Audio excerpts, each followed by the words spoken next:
La Autoridad de Gestión de la Vía Navegable del Golfo Pérsico ha dado aviso de que el estrecho de Hormuz permanecerá cerrado hasta nuevo aviso.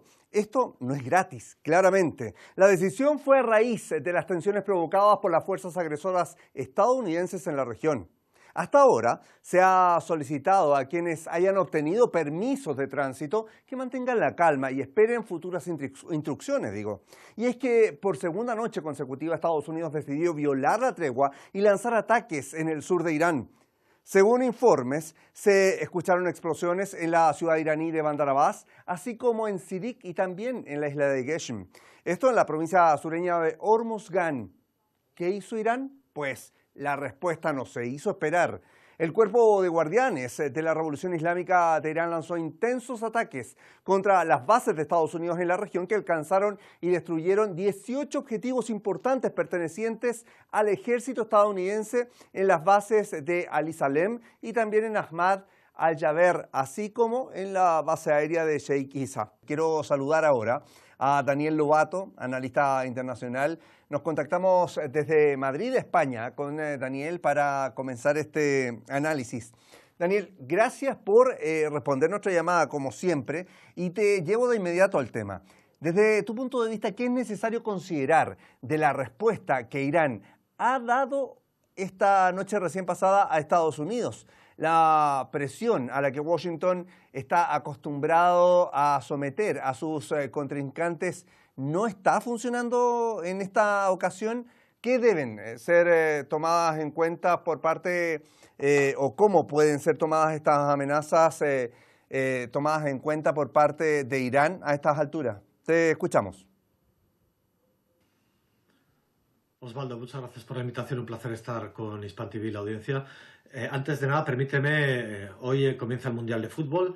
Recordemos a todas las personas en este planeta debemos apoyar a esa selección que a su vez apoya a toda la humanidad, defendiendo los valores de la humanidad, como es la República Islámica de Irán, en un infame Mundial de Fútbol que se celebrará en el infame régimen estadounidense. Bueno, recordar, Estados Unidos ya salió derrotada de la guerra de marzo, toda su primera línea de confrontación en el Golfo Pérsico ha sido prácticamente destruida, desmantelada. La segunda línea está siendo desmantelada, las bases en Jordania, etcétera. ¿Qué le queda? Retirarse a Grecia, retirarse a Diego García, a la tercera línea de confrontación.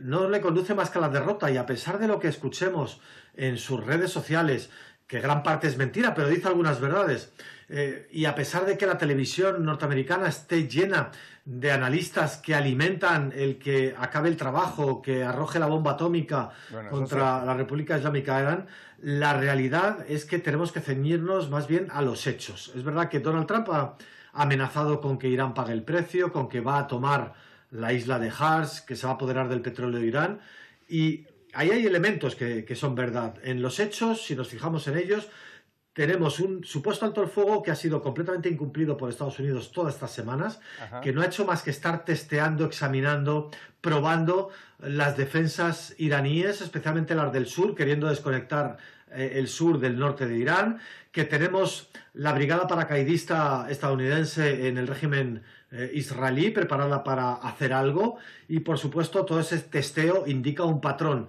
de querer hacer algo, probablemente una toma, un intento de conquista, etc. Entonces, lo que está claro es que eso conduce a la catástrofe, lo que he dicho al principio, una catástrofe humana en toda la región, pero además una catástrofe económica planetaria, porque la destrucción de infraestructuras iraníes sabemos que va a llevar la destrucción de infraestructuras en toda la región, las humanas y las de hidrocarburos, las energéticas. Claro. Y eso no va a ser como ahora, que el estrecho de Hormuz esté cerrado durante un tiempo o que esté medio bloqueado. Eso va a ser para futuro, para décadas, la catástrofe económica mundial. Ahí nos está conduciendo Donald Trump. Claro, Daniel, das en lo cierto, porque obviamente siguen las amenazas por parte de Estados Unidos, sobre todo en esta jornada, y vamos a estar pendientes también de cuánto de esto se llega a materializar. A ver, de hecho, hay un tema que no es menor y que desde esta madrugada comenzó a regir el cuartel general central de Hatam al-Anbiya, de Irán declaró el miércoles por la noche que debido a la inseguridad en la región, el estrecho de Hormuz quedará cerrado al tránsito de todo tipo de embarcaciones, incluidos los petroleros y los buques comerciales. Se ha solicitado, por ejemplo, a quienes ya hayan obtenido permisos de tránsito que mantengan la calma y esperen futuras instrucciones de parte de la autoridad. Sin duda, recordemos que Irán ha estado ejerciendo el control de esta vía, que ha reiteradamente informado sobre su posibilidad de poder controlar esto en conjunto, incluso con Omán, al compartir estas aguas territoriales. Quiero que revisemos parte de las declaraciones, en este caso, entregadas por la Autoridad de Gestión de la Vía Marítima del Golfo Pérsico. Debido a las tensiones provocadas por las fuerzas agresoras estadounidenses en la región y al comunicado emitido anoche por las Fuerzas Armadas iraníes, el estrecho de Hormuz permanecerá cerrado hasta nuevo aviso. Se prohibirá el tránsito de cualquier tipo de embarcación, incluidos los buques tanque y los buques comerciales, y todo el tráfico se verá afectado.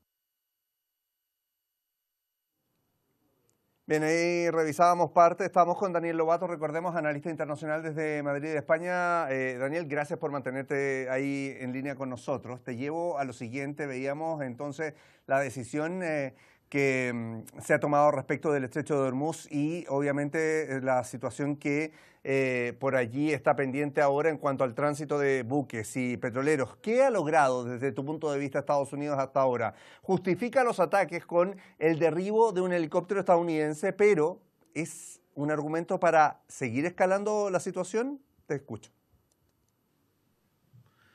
Bueno, como he dicho antes, Trump está en eso que se denomina la trampa de la escalada. ¿Qué significa eso? Pues que te sumerges en una escalada bélica porque no quieres figurar en ningún punto del camino como derrotado. Y por tanto, cada decisión que tomas va siendo cada vez más agresiva y eso a su vez retroalimenta decisiones cada vez más agresivas. Esa es la trampa de la escalada en la que está Trump. Ya ha ocurrido muchas veces en la historia. Por ejemplo, la Primera Guerra Mundial estalló por una trampa de escalada de este tipo, ¿no? Entonces, lo del derribo del helicóptero probablemente sea mentira, ¿no? Mientras que otros daños ciertos que Irán le ha ocasionado a cruceros, buques de guerra, drones realmente mucho más caros que un helicóptero Apache, han sido derribados, los Reaper, en fin. Ese tipo de daños no han sido nunca reconocidos por Estados Unidos. Hoy mismo Estados Unidos, sin embargo, ha bombardeado un petrolero y ha asesinado a 3 marineros indios. Eso no lo va a reconocer Estados Unidos. Entonces, en definitiva, el helicóptero es una excusa para atacar a Irán. Porque, ya he dicho, Estados Unidos está en esa trampa de escalada, tiene que atacar a Irán por una razón. Porque nadie nunca en la historia reciente, en las últimas décadas, ha tenido la osadía, como ha tenido la República Islámica de Irán, de salir en defensa de un país agredido por el imperio. Y Irán ha salido en defensa del Líbano. Ha salido en defensa del Líbano cuando Israel, junto con Estados Unidos, probando, texteando, examinando hasta qué punto son ciertas las palabras iraníes de respuesta contundente, bombardeó Beirut, el barrio de Dahia. Y a continuación, Irán, tal como prometió, lo que podría ser promesa verdadera 4, contundentemente atacó el régimen israelí. Por tanto, imagina el colapso que esa decisión de Irán ha suscitado dentro del Pentágono, en los pasillos del Pentágono. Es una decisión absolutamente nueva en 80 años. Sin duda. Y tú lo señalabas ahí, son 8 décadas en cuanto a lo que podemos revisar en la historia reciente. Quiero llevarte a lo siguiente, mantenerte con nosotros, Daniel, para que revisemos las redes sociales. Por lo pronto, a ver, por ejemplo, el comandante de la Fuerza Aeroespacial del Cuerpo de Guardianes de la Revolución Islámica de Irán, el general de brigada Seyed Majid Musavi, ha dicho: convertiremos la región en un infierno para ustedes desde Irán. Esta es la respuesta de Irán a la audacia de los estadounidenses en la región, lo ha dicho. Bueno, hay más reacciones también en redes sociales y quiero que nos acompañes a revisarlas. Vamos con X. El general de división Mohsen Rezaei, asesor del líder de la Revolución Islámica de Irán, acusó al presidente de Estados Unidos, Donald Trump, de intentar escapar de una crisis creada por su propia administración mediante el uso de la fuerza militar. Rezaei afirmó que el presidente estadounidense imagina que las bombas pueden sacarlo del atolladero que él mismo creó, pero los misiles iraníes lo hundirán aún más. Según él, Washington se enfrenta ahora a una elección entre aceptar las condiciones de Irán o perder lo que describe como el último vestigio de credibilidad internacional. Desde el ámbito jurídico-diplomático, el viceministro iraní para Asuntos Jurídicos e Internacionales, Qasem Qaribabadi, calificó los ataques como una violación flagrante de la soberanía, la integridad territorial y la seguridad nacional de Irán. Rechazó la justificación estadounidense de autodefensa, asegurando que, en el derecho internacional, el agresor no evade las consecuencias cambiando el nombre de sus actos. Qaribabadi advirtió que las Fuerzas Armadas iraníes responderán a cualquier agresión con una acción contundente y poderosa, y que las consecuencias de estos actos recaerán sobre Estados Unidos y cualquier actor que los facilite. En el Parlamento, el portavoz de la Comisión de Seguridad Nacional y Política Exterior, Ebrahim Rezaei, recordó que durante la guerra de 40 días la extensión de las aguas territoriales de Irán aumentó, y sugirió que en un eventual enfrentamiento futuro quizás sea el territorio iraní el que se expanda. Teníamos ahí la necesidad de revisar obviamente las redes sociales porque obviamente nos van nutriendo de información en las recientes horas. Por otra parte, Daniel, te cuento que el representante permanente de Irán ante la ONU ha expresado que el país persa nunca negocia ni bajo amenaza ni bajo presión. Quiero que escuchemos en este caso al embajador y representante permanente de Irán ante Naciones Unidas, Amir Said Iravani. Irán nunca ha negociado bajo amenaza o presión y jamás se rendirá ante la coerción o el uso de la fuerza. El presidente de Estados Unidos debe abstenerse de sus amenazas repetidas contra Irán, incluida la nueva amenaza de recurrir a la fuerza que planteó hoy. Si Washington realmente busca una solución diplomática, debe abandonar el lenguaje de las amenazas y relacionarse con Irán sobre la base del respeto mutuo, la igualdad soberana y el pleno cumplimiento del derecho internacional. Ningún proceso político o diplomático puede legitimar o justificar la ocupación o la agresión, y ninguna solución sostenible puede alcanzarse sin abordar esta realidad fundamental.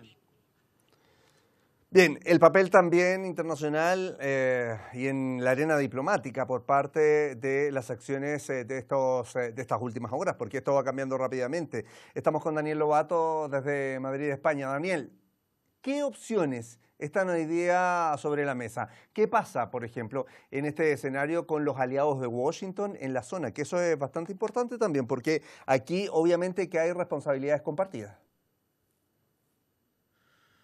Bueno, Irán siempre ha dicho en multitud de ocasiones que todos los países de la región deben llevar una relación de buena vecindad, incluso aunque entre ellos no se compartan las decisiones políticas. Pero eso es una cosa. Y otra es que los estados, regímenes árabes del Golfo Pérsico presten su territorio, su espacio aéreo para que sea empleado por el régimen estadounidense o el israelí para agredir a Irán. Entonces ya no entramos en lo que dice Irán de buena vecindad o no buena vecindad. Entramos dentro del espacio y del terreno de la resolución de Naciones Unidas 3314 en el artículo 3.f. en el cual dice claramente que la acción de agresión también es aquella llevada a cabo por países que presten su territorio o su espacio aéreo a otro país para que desde ahí se agreda a un tercero. Por tanto, Qatar, Jordania, Bahrein, Emiratos, Arabia Saudí, Kuwait, están siendo cómplices o están perpetrando activamente esa agresión contra la República Islámica de Irán. No es un supuesto de que Irán denuncie, no, estamos entrando en la tipificación del delito de agresión. Y por tanto, recordemos, Irán tiene montañas, Irán tiene ríos, Irán tiene agua, mientras que Qatar, Emiratos, Bahrein, Arabia Saudí no tienen nada de eso. El propio régimen israelí tiene desaladoras de agua y un puñado de centrales eléctricas. Es decir, por cada infraestructura que sea destruida en Irán, Irán ha dicho que destruirá 10 en la región o más allá, llegando hasta la Palestina ocupada por el régimen israelí. Por tanto, y no solo esas infraestructuras civiles, las de hidrocarburos, las de fertilizantes, las de helio, esto va a convertir a esos países en el desierto que eran hasta hace 50 o 60 años inhabitables. Y sin duda ese es un tema no menor y allí es donde se ha llamado a tomar conciencia respecto de los propósitos que deben existir dentro de la propia región administrada por los países de la zona en este accionar de buena vecindad, Daniel, que sin duda no se ha estado respetando en el último tiempo y allí es incluso donde se ha reconocido el rol que ha tenido Irán defendiendo, por ejemplo, el Líbano, cuando los propios países árabes no lo están haciendo. Y allí también se rescata la forma en la que está tomando esta guerra Irán, una guerra impuesta, pero que no está dejando de lado a aquellos que forman parte también de este eje de la resistencia y también de sus propios aliados, por cierto. Daniel Lobato, quiero agradecerte en nombre de todo el equipo de Detrás de la Razón por estar con nosotros, como siempre, a ver si nos encontramos en los próximos programas. Hasta pronto. Bien, nosotros vamos a pasar a lo siguiente. Washington amenaza ahora con negociar con bombas, mientras que Irán alerta que las agresiones de Estados Unidos han dejado sin sentido el alto el fuego. Irán ha advertido al presidente de Estados Unidos que los misiles iraníes lo hundirán todavía más en el atolladero que él mismo ha creado, y el canciller de Irán ha criticado a la Unión Europea por las recientes agresiones de Estados Unidos y el silencio que la comunidad internacional mantiene al respecto. Estados Unidos está decidido a no calmar las aguas, por lo menos, bajo un pretexto que lo veíamos con Daniel Lobato. Puede ser bastante incluso liviano respecto de lo que ocurrió con este helicóptero que todavía no se termina por definir del todo. Irán incluso ha negado su responsabilidad frente a este hecho ocurrido el día lunes. Karen Marón me acompaña en el estudio. Analista internacional, compañera de la casa y también corresponsal de guerra. ¿Cómo estás, Karen? Muy bien, Osvaldo, con muchísima información como todos los días.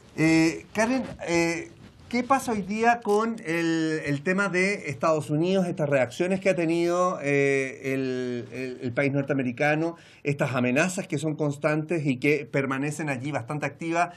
Veíamos lo de la noche anterior, incluso se dice que este jueves va a ser también bastante complejo. Bueno, aquí hay puntos para analizar. Lo habíamos dicho en el día de ayer, que en primera instancia Donald Trump había dicho que este era un incidente menor, que no tenía mayor importancia. Nos estamos refiriendo al impacto que recibió el helicóptero Apache. Eso es lo que dijo en primera instancia. Horas después, y por recomendación de su secretario de Defensa, autodenominado secretario de Guerra, Pete Hegseth, y el jefe de las fuerzas del Estado Mayor Conjunto de las Fuerzas Armadas de Estados Unidos, el general Kane, decide realizar un ataque contra Irán.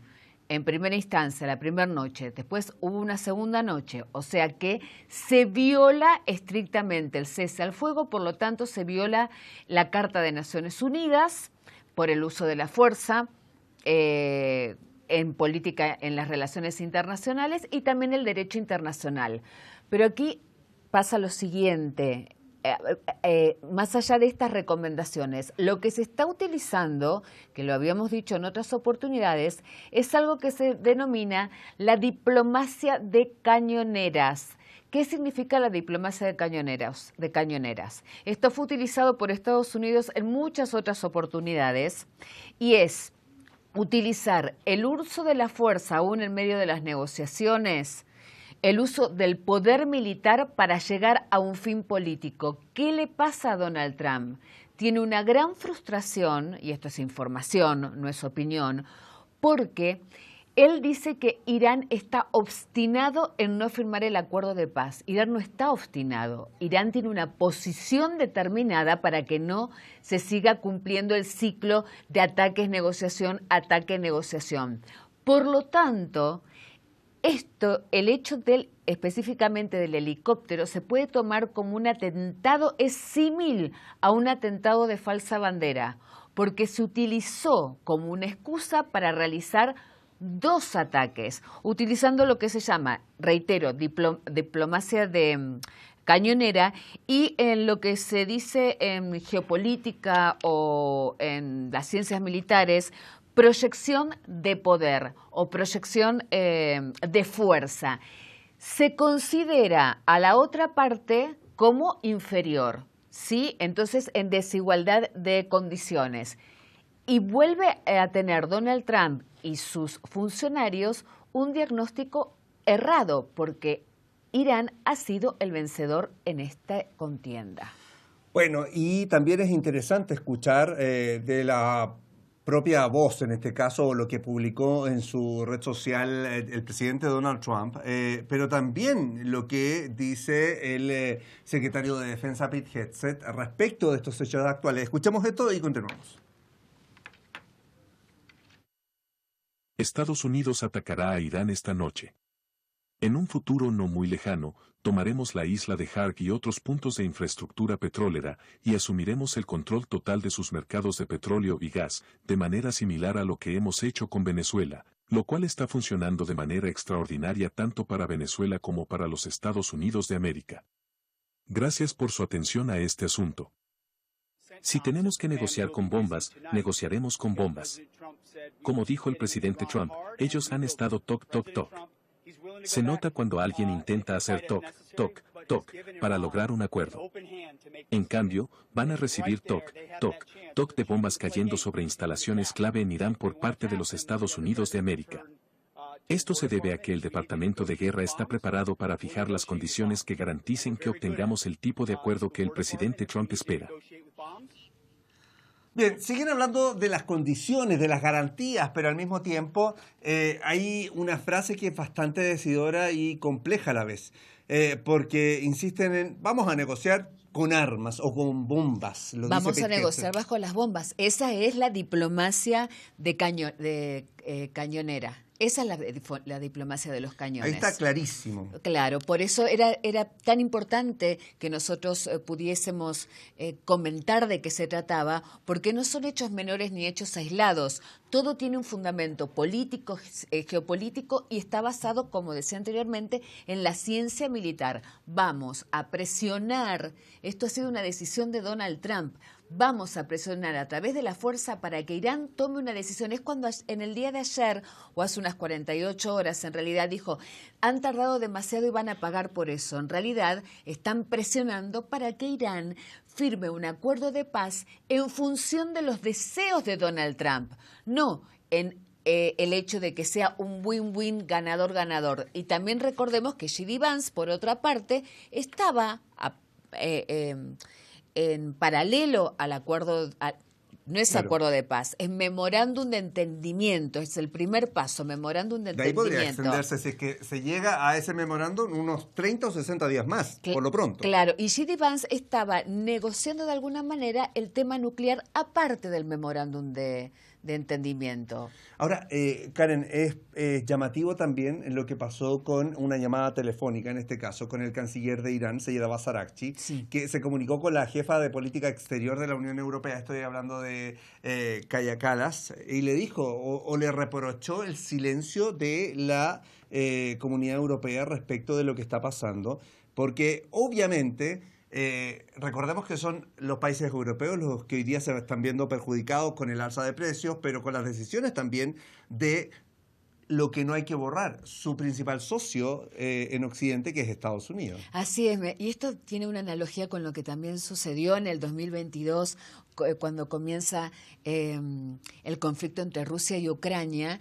El más perjudicado fue la Unión Europea, cuando Rusia deja de, por decisión de ellos precisamente, de venderles gas y otros insumos, y cuando Estados Unidos y sus aliados de la Unión Europea hacen explotar el Nord Stream 2. Y eso va directamente a perjudicar a la población civil. En este caso pasa lo mismo, pero hay un dato muy importante. El canciller iraní Seyed Abbas Araghchi dijo que estos ataques de Estados Unidos cancelan el cese al fuego y que la responsabilidad es de Washington. Claro, hablan de un sinsentido en este caso del alto al fuego. Escuchemos parte del comunicado, en este caso de la Cancillería iraní, para que sigamos profundizando. Irán condena enérgicamente los crímenes del régimen terrorista de Estados Unidos por su amplia agresión contra Irán durante la pasada noche, y subraya que la responsabilidad de las consecuencias extremadamente peligrosas derivadas de esta escalada recae en la administración estadounidense. Los ataques ilegales y criminales perpetrados por Estados Unidos en las últimas horas no solo constituyen una grave violación de la Carta de las Naciones Unidas y de las normas fundamentales del derecho internacional, relativas al respeto de la soberanía nacional y la integridad territorial de los estados, sino que también han dejado prácticamente sin efecto el alto el fuego del 8 de abril. Bien, ahí teníamos entonces hablando de este sinsentido por parte o la postura de Irán. Y es que, claro, por una parte Estados Unidos dice vamos a negociar incluso debajo de las bombas, pero Irán dice es que una negociación como tal nunca va a llegar a un buen resultado. O sea, no tiene sentido negociar mientras me estás atacando. Claro, porque ese hecho de negociar bajo las bombas tiene que ver, está muy relacionado con la geopolítica, es con la hegemonía, con el hegemón. El hegemón quiere que se cumpla su deseo y en este caso no. Entonces vamos a invitar en este caso para que también analicemos juntos desde Madrid, España. Invitamos a esta conversación a Enrique Refollo, que es analista internacional. Muy buenas noches, Enrique. Y queríamos preguntarle para usted cuáles son los preceptos que pueden sostener este alto al fuego entre Irán y Estados Unidos, teniendo en cuenta los ataques que se han producido durante 2 días y si es factible mantenerlo en estas condiciones de ruptura de la tregua unilateral. Lo escuchamos. Buenas noches, bienvenido. Un gran saludo, Karen y Osvaldo. Bueno, encantado de estar aquí un día más, aunque sea para esta cuestión.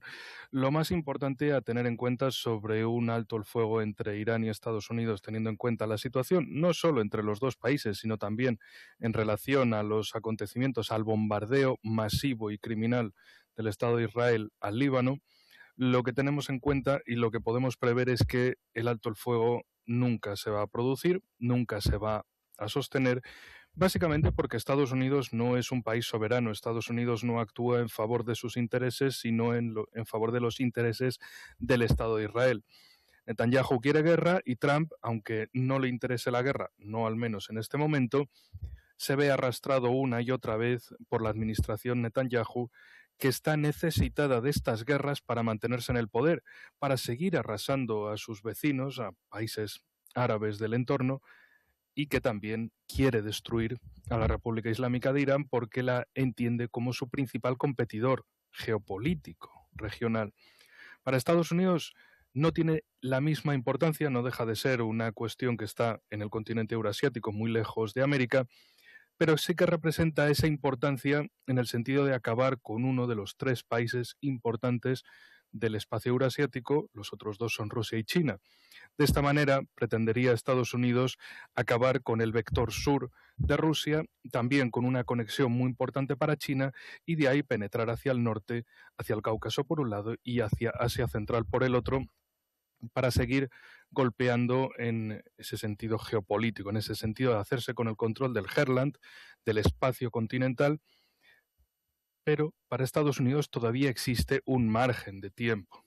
Lo pretenden llevar a través de un proceso de renacimiento, resurgimiento interno, solo que la administración Netanyahu les ha hecho atacar a Irán 2 veces también. En junio, precisamente, estamos ahora en el aniversario de la guerra de junio de 2025 y también desde febrero de este 2026 en adelante.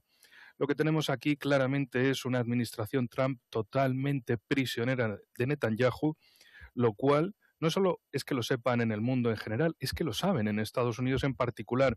De ahí toda la situación de choque interno entre los viejos partidarios de Trump, aquellos que se sienten traicionados porque ese MAGA, lo que les prometía, ese hacer a Estados Unidos grandes de nuevo, de que la prioridad era para Estados Unidos, lo que han descubierto en esta situación es ni más ni menos que la prioridad siempre ha sido el Estado de Israel y el lobby sionista en Estados Unidos y en todo el mundo.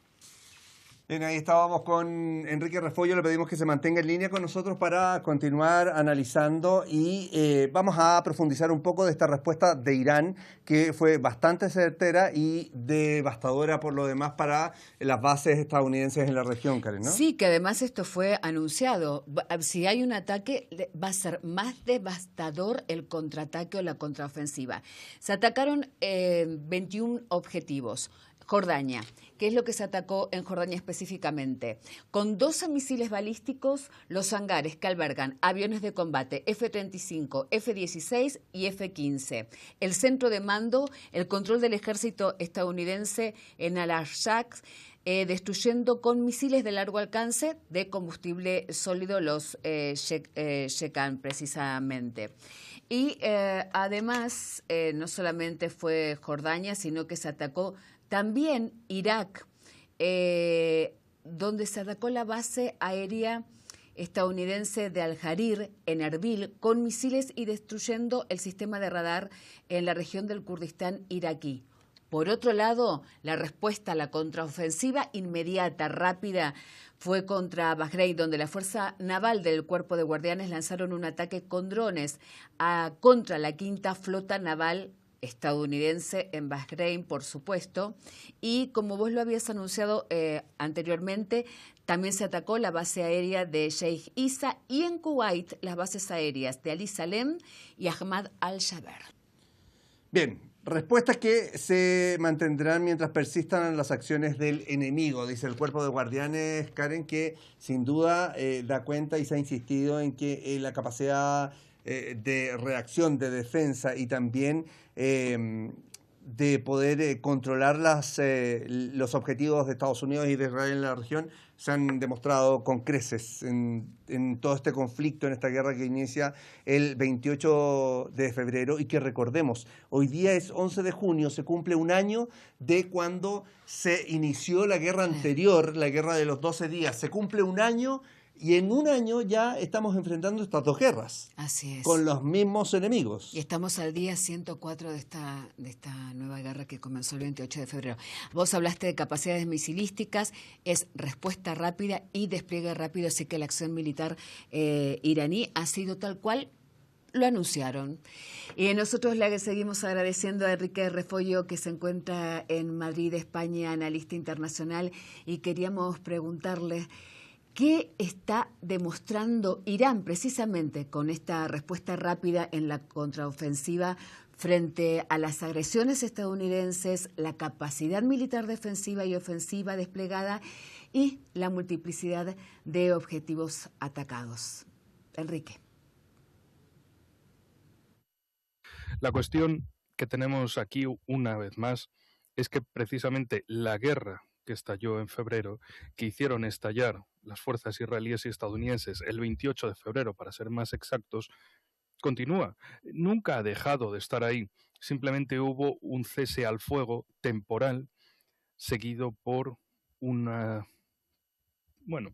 serie de acciones puntuales que llevaban a ciertos enfrentamientos, a ciertos choques, que se quedaban en eso, a priori. Pero la suma de todo ello nos lleva a la situación actual. Vuelven la escalada de ataques, sigue la escalera de la escalada, y lo que podemos prever en esta situación es que continuará más todavía. La cuestión es que hoy estamos a 11 de junio, hoy se estrena el Mundial, un Mundial que es de 3 países, de Canadá, México y Estados Unidos, claro, principalmente Estados Unidos, porque allí están la mayor parte de las sedes, y allí también se jugará la final. Entonces es este momento gigantesco, importante para Trump, un Trump que les diré dos cosas. No le gusta salir mucho en público, tiene que cuidar mucho el público por dos motivos. Primero, para que no le abucheen, y segundo, siempre que aparece en público, aparece con mamparas blindadas. El tipo que habla de lo indeseables que son en otros gobiernos, por ejemplo el iraní, resulta que sí que hay miembros del gobierno iraní que pueden pasear por las calles de Irán y no pasa nada. Bueno, lo que pasa es que reciben hasta apoyo popular, pero en el caso de Estados Unidos, Donald Trump no puede hacerse esos baños de masas sin tener un fino cuidado para elegir el público, y en todo caso, si está muy a campo abierto, siempre procura tener esa cobertura de mamparas blindadas. ¿Por qué será, verdad? ¿Por qué será? Y en fin, para terminar con esta cuestión, sí, la guerra continúa, nunca ha dejado de estar ahí porque siempre ha sido parte de ese interés estadounidense presionado por todo el lobby sionista, tanto desde Israel como desde Estados Unidos. Esto hay que repetirlo una y otra vez, porque es la trágica verdad del asunto. Es decir, estamos tratando con un país, Estados Unidos, que dice ser la primera potencia mundial, pero en realidad está dirigido por un lobby muy pequeño, un lobby de tendencias criminales, que solo mira por sus intereses concretos y que no le importa ni a costa ni a costo de quién o qué sea conseguido sus intereses. No le importa que mueran millones de personas para que ellos sean más ricos, tengan más poder. Esa es la clave. Estados Unidos no es un imperio, es un emporio de una oligarquía muy concreta. Y tú lo señalabas, Enrique, la verdad es que la información que se va generando en cada momento da cuenta de la postura de cada una de las partes acá.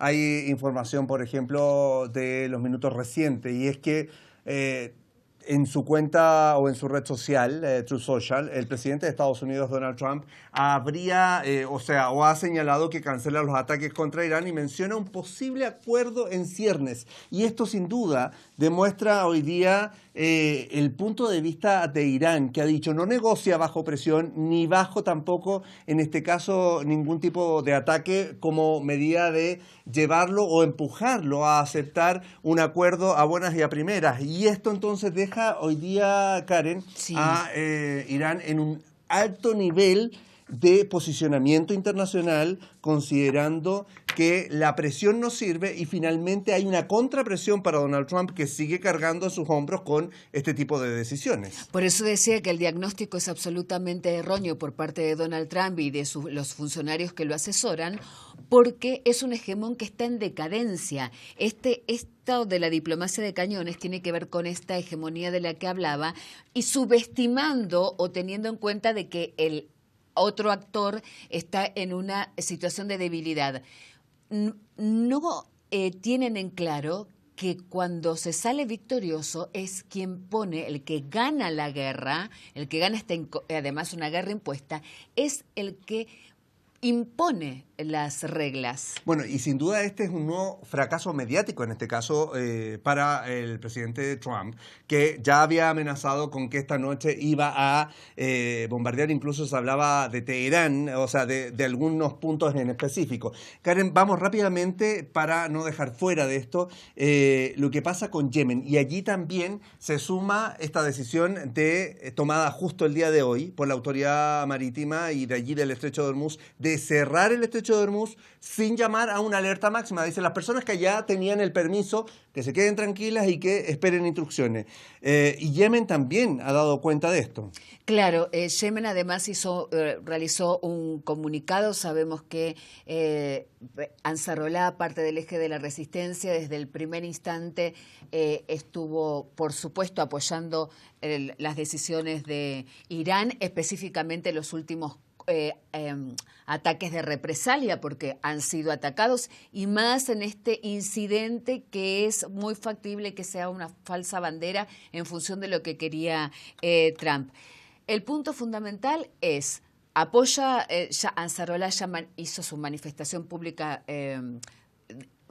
defendiendo el derecho a la legítima defensa de Irán. O sea, no son ni panfletos, ni palabras hechas, ni frases hechas, sino basándonos en el derecho internacional.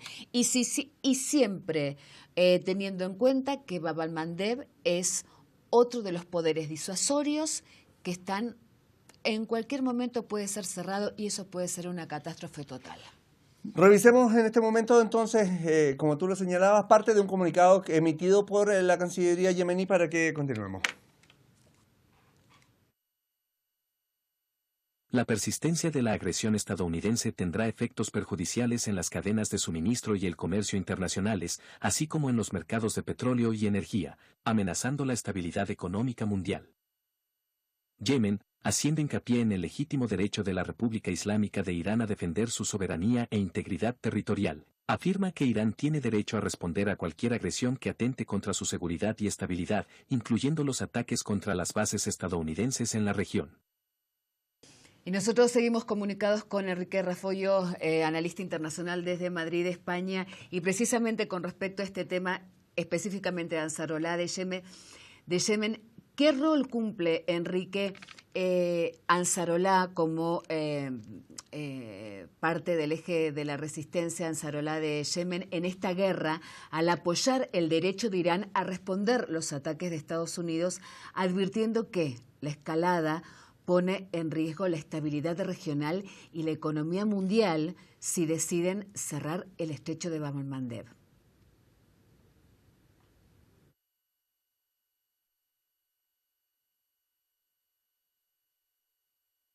Sobre el papel de Ansarolá, es muy importante tener en cuenta una cuestión sobre Ansarolá, y es que ya en 2025 fueron capaces de resistir ante un ataque estadounidense, y ante ese ataque que duró desde marzo a mayo de 2025, ese ataque contra Yemen, pero que no consiguieron nada más que, Donald Trump declaró la victoria y se fue. Así terminó la cosa.